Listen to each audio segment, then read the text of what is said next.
Hey everybody, I'm here with another video. I'm actually a day late. This is New Year's. This is actually going to be my top or bottom books of the year. There is not really a specific number. I just went through and looked at all of the ones that I rated 2 stars. I didn't include one, and that was a Bailey School Kids book. Skeletons Don't Play Tubas. I did give it a 2 stars, but I don't consider it like the worst book of the year.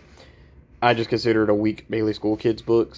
I think that's a little different because that book isn't actually targeted towards me. Well, in fact, none of these are really targeted towards me. I'm way too old to be reading these, but there's a difference. I don't know exactly how to explain it, but yeah. I think I have like 13 books here. Bear with me. There's some that I don't remember like everything about, and I did full reviews on them. So if you guys want to go check it out, I have a playlist for each of these series of books. And yeah, so let's kind of jump into it. Um, The Beast Beneath the Boardwalk was an absolutely terrible Shivers book.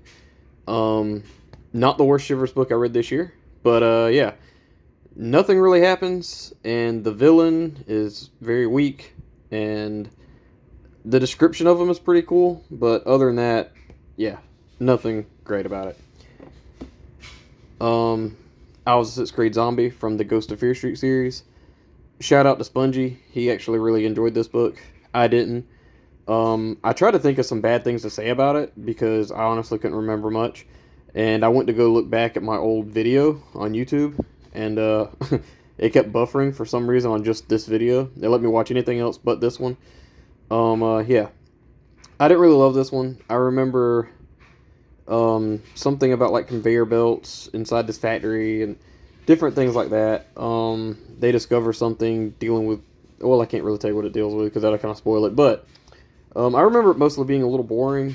I think the beginning of it, like the setup, was pretty good, and I remember maybe the ending being good. I could be wrong, but yeah, I don't really remember much about this one. But I didn't love it. It was definitely one of my weakest books. Not the like really super weak compared to everything else I have here, because I have two books towards the end of this video that are absolutely garbage. But yeah.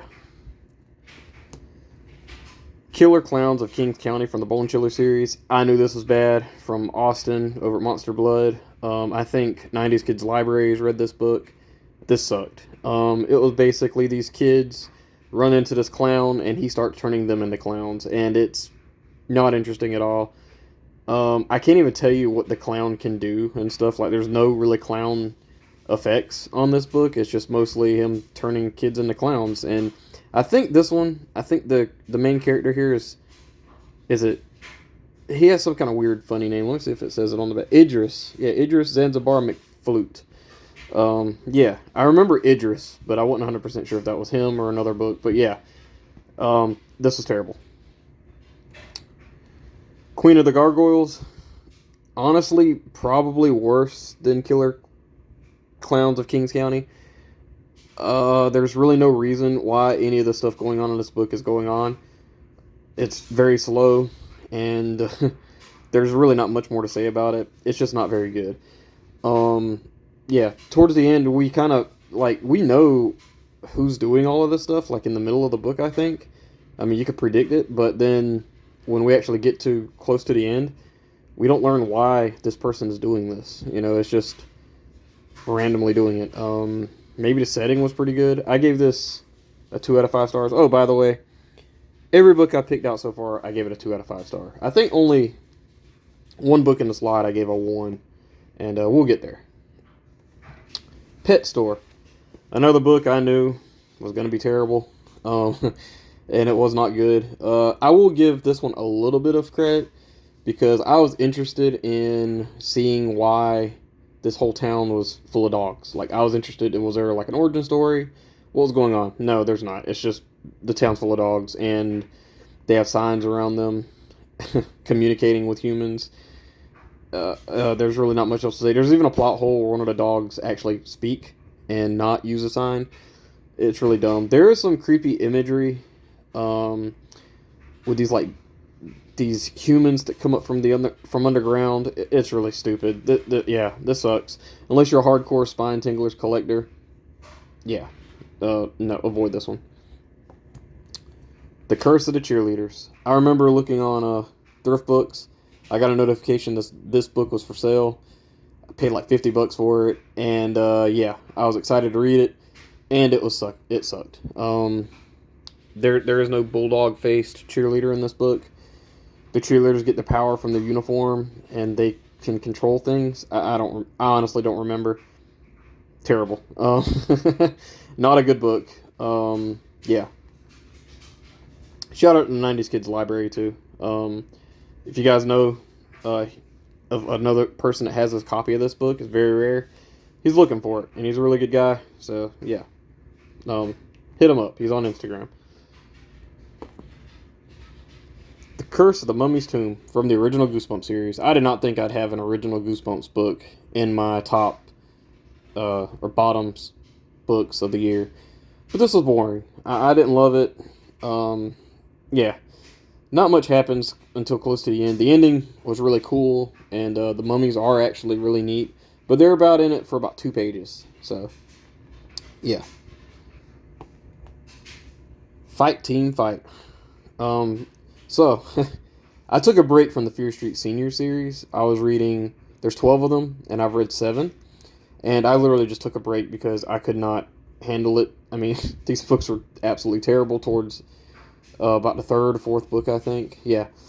There's 3 in a row that I gave 2 stars, and that's really, really bad. Yeah, Fight Team Fight. There's this cheerleader that's being stalked. I know that sounds interesting, but it's really not. It's very boring. Most of this stuff is like Mean Girl stuff. Not very interesting at all. The person that's actually doing it, the mode is ridiculously stupid. Has nothing to do with the person that they're stalking. It's something to do with like I can't really tell you, but yeah, Fight Team Fight was terrible. It wasn't the worst Fear Street Seniors book that I've read. That goes to Last Chance, the one that I read last year, close to the end. But yeah, I will, God willing, be starting on these close to February because the next one in the series is Sweetheart Evil Heart, a Valentine's Day book. So I'm looking forward to that. The Gift, another Fear Street Seniors book. Yeah, this had like a haunted mask kind of concept, which you would think would be interesting. It's really not. There is a little bit of Christmassy feel to it. I think this is the one that has to do with a certain name in the series, and it's really stupid. This one has one of the weakest kills, I think. I think it's this one. A flower pot falls and hits somebody in the head. There's like psychic visions and different things like that. This was bad. It sucked. R.L. Stine, I think I'll die on a hill on this one. He didn't write any of these. Or maybe he wrote like the first 2 because they were really good. But there was actually somebody that commented on me on my post on Goodreads that said that their mom wrote number 2 in the series, and it was In Too Deep, which is a really good one. It was Carol Ellis' son, I think, that posted it. She's like a point horror author. So yeah, I have no doubt that these were ghostwritten because they're all over the place in terms of quality. Like number 2 is like one of my favorite Fear Street books that I've ever read. And then you get to these 3 in a row that are just absolutely terrible. I didn't love them. But yeah, The Gift from Fear Street Seniors. Alright, we have Scream of the Evil Genie. I'm not going to lie to you. I don't remember much about this. I remember there's some kind of Barney thing in here where you want to be famous. You get turned into Barney-like person. It's like a purple dinosaur. There's other stuff here. I'll definitely... I didn't look at this one before I pulled it out and started trying to do this kind of video. But yeah, I didn't love this one. Yeah, this was one of the weaker Give Yourself Goosebumps books in the series so far for me. Yeah, didn't love it. Another Give Yourself Goosebumps book that I have here is Night of a Thousand Claws. I remember this one being very confusing, the deaths being really dumb, like being smothered by cats. Yeah, there's like different plot elements that were just very confusing, very annoying. I didn't love this one. I do see the appeal for some people that actually like this book. I didn't. This was very confusing, very annoying. I actually buddy read this one with Sean Stevenson. So yeah, really awesome guy or whatever, but this book was absolutely terrible, in my opinion. I think he liked it a lot more than me. But I didn't. All right, my last two books here. I actually put these off to the side because these deserved all the hate that they can get. We're going to start off with Remember Me in the Remember Me series by Christopher Pike. So this book here, this girl falls off a balcony and dies, right?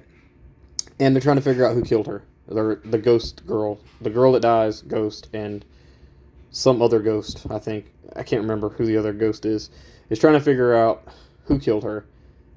And it's ridiculously stupid. Alright, so they're ghosts, and this whole book is them, like, traveling back and forth, right? You'd think a ghost, that'd be really cool. You know, they get to fly through the town. No, they jump in vehicles when they're opened, and they sit in the back seat like a human. And that's it. She has a brother that's a diabetic, and I'll never forget this. She transforms herself because there's a person trying to kill her brother with like some kind of insulin needle thing, and she transforms herself into the liquid and goes inside the body and does something. I honestly don't know. This was terrible. I remember reading this. I buddy read this one with Alexa the Ghoul over on Instagram, and yeah, this is absolutely terrible. Yeah, this is one of the worst books ever. The twist involving this book was out of the park. I mean, it was just terrible. I didn't understand it. I mean, I understood like what the twist was, but like, really, I mean, this sucked. I gave this a 2 out of 5 stars. Also, every book that I mentioned so far, I gave a 2 out of 5 stars. I was trying to mention all the ratings for them, but every book I pulled out, I gave a 2 out of 5 stars, except for one, and it's coming up next. Guess who's coming for dinner? From the Shiver series. Yeah, nothing happens in this book. You look at this cover, you think it's about cannibals or something like that. It might be. I still don't know. I don't know. I honestly don't know what these people are. And you won't know even if you read it because they don't explain anything. There's some creepy people in here, I guess, but it's boring. This is absolutely terrible. I mean, this is supposed to be like an edgier Goosebumps book. They should have just went with the edge, and just, went all out with it, but they didn't. They were scared. Or M.D. Spencer was scared. Or his ghostwriters. I'm not sure exactly how that works, but yeah. Shivers will get some love in the next video, God willing. I think I have some books I can mention for the best of the year. There's actually 2 Shivers books that I read this year that I really liked. Not sure exactly how much room I have for that. But yeah. That's it for me, guys. I know this was a very quick video. I didn't really go too much into detail because some of these books I honestly just didn't remember, and I didn't feel like watching another whole video of me talking about these books. But yeah, that's it. This is I think there's 13 books here. Of every book that I found just being just the most terrible book in the series. But yeah, the worst books of 2024. That's pretty much a wrap. I'm very thankful, in more of a positive light, that I read so many books this year, because my best of the books video is going to be very hard to really condense down to this many books, because I've read like multiple 4-star books. So what I might do is I might not even include the 4-star books and just include 5-star books, because there were a few of those. But if I have enough room, enough time, I'll include the 4-star books. But yeah. This is really cool. I'm glad that I did this. Tune in for my video soon of the other books that I did. And, yeah, I think that's it for me, guys. Please let me know in the comments below, what did you think about all these books? I know some of these books are loved by some people. Like I said, The Curse of the Mummy's Tomb, there are some people that like that book. I didn't love it. Night of a Thousand Claws, I can actually understand some people liking that, but the books I can't understand people liking is Guess Who's Coming for Dinner, Remember Me, Killer Clowns of Kings County, and Pet Store. All of those are terrible. I know that you're not going to like it. The thing about Remember Me from Christopher Pike, too, and it's kind of weird. This book has like 2 sequels. I have no idea how you're going to do a sequel for that book, because it ended. I don't even remember the ending. I was so ready to be done with it. But yeah, I was almost done with Christopher Pike when I read that book, and I was like, I'm not going to read everything that he's written. But then I started doing the Spooksville books, and yeah, he saved it.